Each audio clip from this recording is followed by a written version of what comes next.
भक्तों, स्वागत है आपका एक और नई वीडियो के साथ। तो आज हम आपको माघ की पूर्णिमा 2025 में कब है, संपूर्ण जानकारी बताएंगे।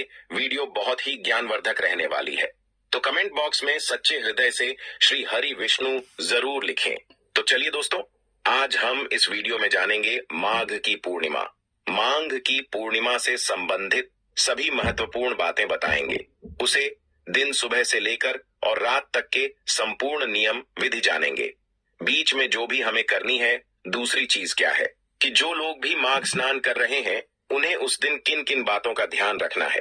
पूर्णिमा तिथि कब से प्रारंभ हो रही है, कब समाप्त हो रही है, पूजा का स्नान, दान का शुभ मुहूर्त क्या है, व्रत में क्या खाएं क्या ना खाएं, व्रत रखने का सही नियम क्या है, फरवरी महीने में किस तारीख को है, 11 या 12 फरवरी, आज हम इस वीडियो में जानेंगे।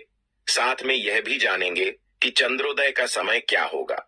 संपूर्ण जानकारी आज हमें इस वीडियो में आपको बताएंगे। पूर्णिमा व्रत से संबंधित सभी बातें जान लेते हैं। तो सबसे पहले दोस्तों आपको बता दें, माघ की पूर्णिमा। जो लोग भी अगर कोई नया व्रत उठाना चाहते हैं, माघ महीने में पूर्णिमा से पहले आप लोग उठा लीजिए, क्योंकि पूर्णिमा के बाद फिर कृष्ण पक्ष शुरू हो जाने की वजह से हम कोई भी नया व्रत शुरू नहीं कर सकते। जो भी साप्ताहिक व्रत वगैरह आप लोग करना चाहते हैं, अगर शिव जी का कोई व्रत करना है तो फागुन के महीने से आपको उठानी है। मतलब अगले दिन से 13 तारीख से जैसे कृष्ण पक्ष से शुरू हो जाएगा, तो फाल्गुन महीने में कृष्ण पक्ष में हम शिव जी का व्रत उठा सकते हैं। शिवरात्रि का तो पहले उठा सकते हैं। तो आप लोगों खोजो सही लगे भाई, आप अपने हिसाब से कर लेना। तो शिव जी का जो भी व्रत आपको उठाना है, उसके अगले दिन से फाल्गुन मास शुरू हो जा रहा है, प्रतिपदा तिथि, तो आप लोग उठा सकते हैं। और जो भी व्रत आपको उठना है, आप लोग पूर्णिमा से पहले शुक्ल पक्ष चल रहा है, आप लोग उठा सकते हैं। तो हम आपको बताते हैं कि कोई भी व्रत हमें शुक्ल पक्ष में ही उठाना चाहिए, केवल शिव जी का हम नहीं उठाते हैं। हिंदू धर्म में पूर्णिमा के दिन व्रत का विशेष महत्व है। इस दिन महिलाएं अपने परिवार की कुशलता के लिए व्रत रखती हैं। अब चलिए इससे पहले जान लेते हैं, इस वर्ष 2025 में माघ पूर्णिमा, माघी पूर्णिमा का व्रत हमें कब रखना है, स्नान दान कब करना है। तो आपको बता दें, 12 फरवरी के दिन क्या है। बुधवार के दिन आपके व्रत भी रखना है, आपको स्नान दान भी करना है, और आपके श्री सत्यनारायण भगवान की कथा भी। 12 तारीख को ही कन्या। सभी पूर्णिमा के नियम, धर्म वाले कार्य हम 12 फरवरी को ही करेंगे। पूर्णिमा के दिन श्री हरि विष्णु की विधि विधान से पूजा के साथ साथ सत्यनारायण भगवान जी की कथा का विशेष ही महत्व है। जो लोग भी सत्यनारायण भगवान जी की कथा का पाठ करते हैं, उनके घर में अन्य धन वस्त्र के भंडार सदा ही भरे रहते हैं, अन्य धन वस्त्र की कमी नहीं होती। इसके साथ साथ कन्या भोजन करने से बहुत ही पूर्ण प्राप्त होता है। श्री हरि विष्णु धन की देवी माता लक्ष्मी का आशीर्वाद सदा ही व्यक्ति के ऊपर बरसता रहता है। और जो लोग 1 महीने का माघ स्नान कर रहे हैं, पूर्णिमा के दिन उनके जैसे समाप्त होगा, क्योंकि उधर 13 से लेकर 12 तक 1 महीने का लोगों ने संकल्प जो भी लोगों ने लिया था, माघ स्नान उसे दिन उनका संपूर्ण होगा, तो उनका भी उसे दिन पूजा पाठ रहेगा, उद्यापन रहेगा। तो आप जितना समर्थ है उसे विधि से आप लोग उद्यापन व्रत का कर लीजिएगा, दान वगैरह अच्छे से दे लीजिएगा, क्योंकि पूर्णिमा विधि मैदान का बहुत बड़ा महत्व होता है। दान के बिना पूजा अधूरी होती है, इसलिए इस दिन का दान, उसके साथ साथ आपने जो अन्न दान आदि कर सकते हैं, और आप उसे दिन आप जैसे आहुति जरूर कर दीजिएगा। पूर्ण हो तो जिसको पूर्णाहुति कहते हैं ना, वह जरूर कर लीजिएगा। हवन वगैरह करके ही समापन किया जाता है। पूर्णिमा के दिन हवन का बहुत ही बड़ा विशेष महत्व। जिस घर में अगर आप पुनर्जन हवन कर लेते हैं, तो आपके घर से वास्तु दोष स्वतः ही खत्म हो जाते हैं, क्योंकि इतना बड़ा अपने कठोर तपस्या किया, 1 महीने तक की 1 महीना यह तपस्या करना, इतनी ठंडी में, और कल उपवास करके लोग अभी स्नान ध्यान करें, पूजा पाठ कर रहे हैं, मतलब एकदम जैसे साधु संतों जैसा जीवन जी रहे हैं। कोई लहसुन प्याज नहीं, कुछ भी नहीं खाते हैं, तो बहुत ही कठिन है ना। तो इसलिए आप लोग उद्यापन भी उतना ही श्रद्धा के साथ अच्छे से कीजिएगा, और उतना ही दान कीजिए जितना आपके समर्थ में है। ऐसा नहीं जितना भगवान दिए हैं उसे हिसाब से हमें दान पूर्ण करना है। ये कोई हो गया, क्योंकि दान करने का ना कोई लिमिट नहीं है। अब कुछ लोग फलाहारी रखते हैं, कुछ लोग सजला रखते हैं, कुछ लोगों निर्जला रखते हैं, और कुछ लोग जैसे चंद्रदेव को अर्घ देकर भोजन कर लेते हैं और रात को अन्न खा लेते हैं। तो किस प्रकार के व्रत आप लोग पूर्णिमा का रखते हैं, आप लोग देख लीजिएगा। तो व्रत भी आपको उसी दिन रखना है। पूजा भी कर लिया, पीले चीजों का प्रयोग करें। श्री हरि विष्णु को पीली चीज अत्यधिक परी है, इसलिए पूर्णिमा के दिन श्री हरि विष्णु की पूजा में पीले फल, पीली वस्तु में, पीली में टाइम, पीले फूल का उपयोग करने से आपको श्री हरि विष्णु का आशीर्वाद प्राप्त होगा। उसी के साथ तुलसी जी में भी जल आप लोग डाल सकते हैं। पूर्णिमा के दिन बुधवार का दिन है। विष्णु भगवान के भोग में आप लोग तुलसी पत्र जरूर डालिएगा। श्री हरि विष्णु को तुलसी अत्यधिक प्रिय है। तुलसी को हम माता मानते हैं। तुलसी विष्णु पत्नी है, इसलिए आप पूजन में तुलसी का भोग जरूर ही लगाना है। और रेडीमेड कोई भोग लगा रहे हैं तो भी यह घर में पूर्णिमा के दिन आपके व्रत रखे ना रखें, खीर पूड़ी जरूर बनना चाहिए। और विष्णु भगवान को आप शाम को या सुबह जब आपको समय मिलता है, भोग तुलसी पत्र डालकर हमें भोग लगानी है। ठीक है, पूर्णिमा के दिन के सभी नियम विधि हम आपको बताते चल रहे हैं, जिनका आपको पालन करना है। पूर्णिमा के दिन जैसे शाम को फिर हम पूजा पाठ करेंगे, आरती करेंगे और कथा सुनेंगे।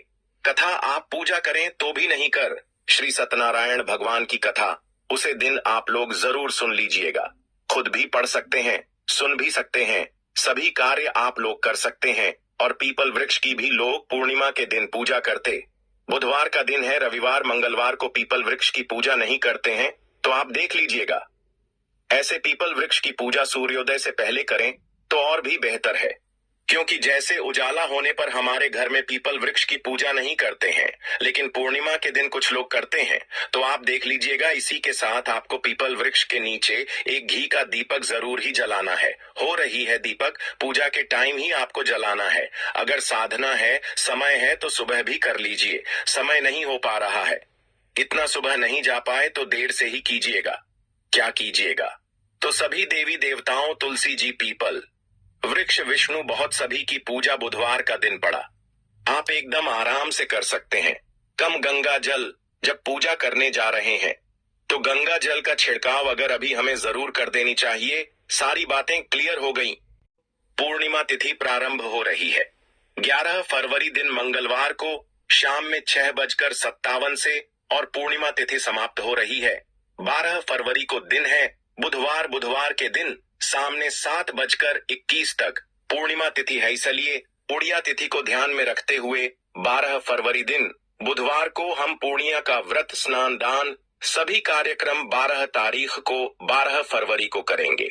अब चलिए आगे जान लेते। चंद्रोदय का समय तो देखिए। चंद्रोदय का समय है शाम को 6:14 पर आप लोग चंद्रदेव को अर्घ दे सकते हैं।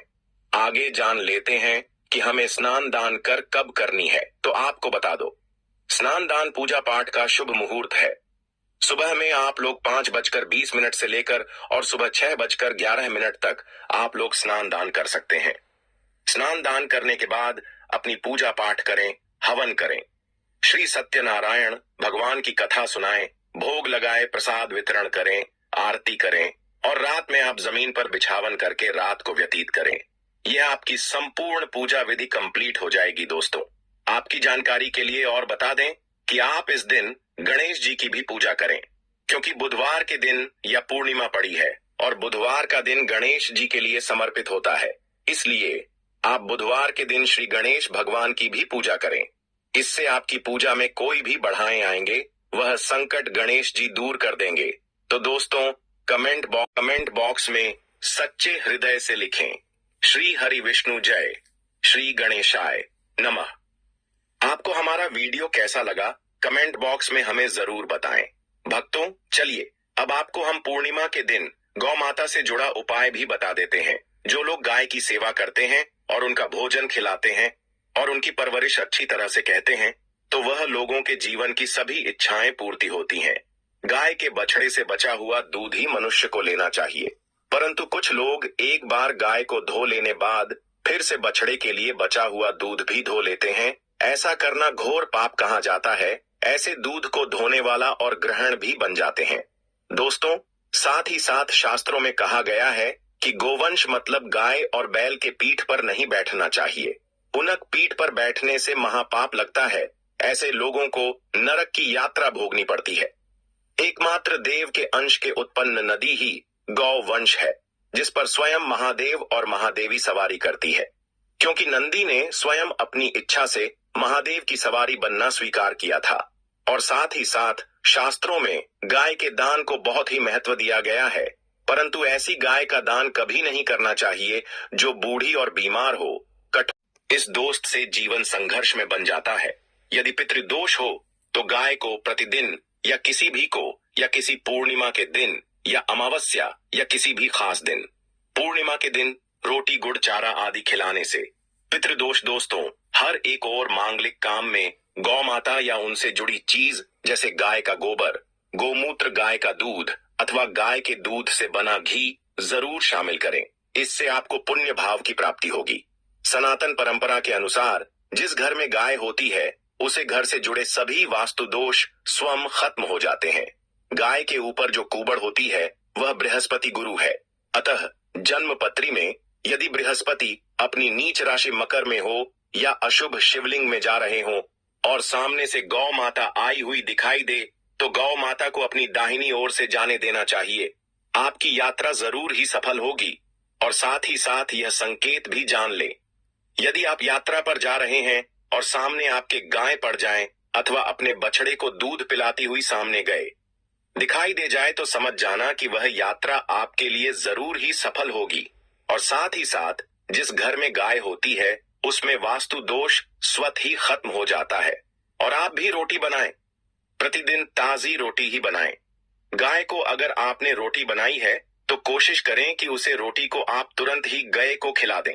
अगर आप उसे रोटी को रख देंगे और उसे रोटी को अगले दिन देंगे तो वह रोटी बंसी मानी जाए।